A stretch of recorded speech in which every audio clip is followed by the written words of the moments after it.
lésions au pied. J'ai inclus dans cette capsule 3 lésions habituelles et fréquentes qu'on retrouve en physiothérapie. Alors, on a la tendinite du tendon d'Achille, qui est la partie arrière au niveau de la cheville, la tendinite du fascia plantaire, donc la fasciite plantaire, qui est l'inflammation de la partie sous le pied, et la fameuse épine de le noir, qui est en fait une excroissance de l'os sous le pied, qui est en fin de compte la conséquence souvent de la traction du fascia plantaire. Donc, la tendinite du tendon d'Achille, dans cette condition, les gens vont se retrouver avec la douleur soit dans la partie arrière du talon ou dans la partie distale, donc la plus éloignée du mollet en fait, la partie du tendon d'Achille. Parfois, ça peut être rouge, ça peut être chaud, il peut y avoir un gonflement. Donc la tendinite, à ce moment-là, va être augmentée par les mouvements de course, les mouvements d'accroupi, monter les escaliers, descendre les escaliers. Donc à chaque fois que vous montez sur le bout du pied, que vous sollicitez le tendon d'Achille, qui est en fait l'attache des muscles du mollet vers la partie du talon. Pour ce qui est de la fasciite plantaire, donc la fasciite plantaire va créer une douleur sous le pied, dans l'arche du pied, un peu vers l'avant-pied. Parfois, vous allez avoir également une douleur dans la zone du talon où s'attache le fascia plantaire. Donc, pour reconnaître facilement le fascia plantaire, c'est facile. Le matin, les gens vont nous dire, les premiers pas que je fais, j'ai l'impression qu'un couteau me coupe le dessous du pied. Alors, les premiers pas sont difficiles et à chaque fois que je me repose 5 à 10 minutes en journée et que je redémarre ma marche, ma douleur est toujours là.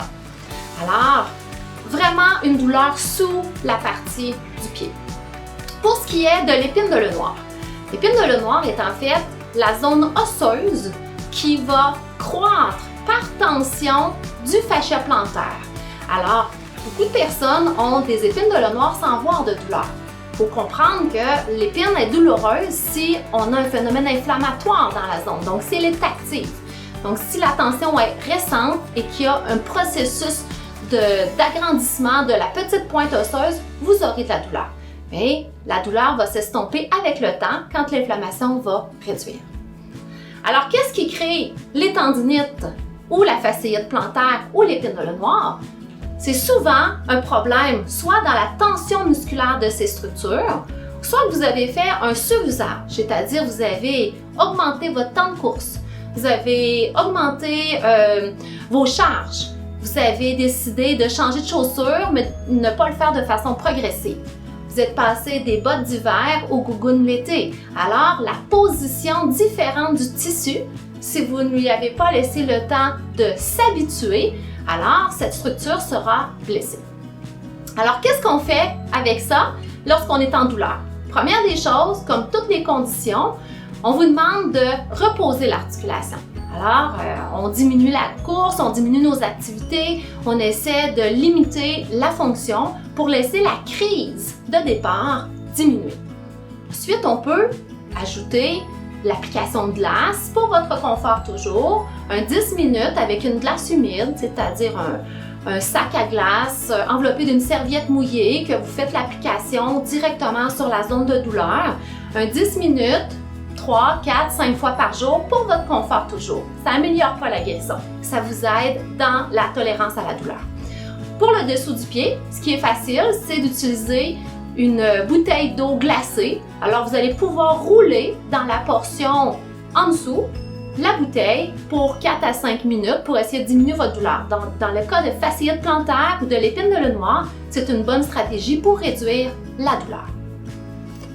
Exercice numéro 1 pour ces 3 conditions est l'assouplissement du fascia plantaire, donc avec la balle de tennis. Vous placez votre pied sur une balle de tennis au sol et vous roulez la balle pendant 4 à 5 minutes. Au début, faites-le avec une tolérance légère à la douleur. Progressivement, vous pourrez augmenter la pression, toujours selon tolérance. Vous répétez 3 fois par jour.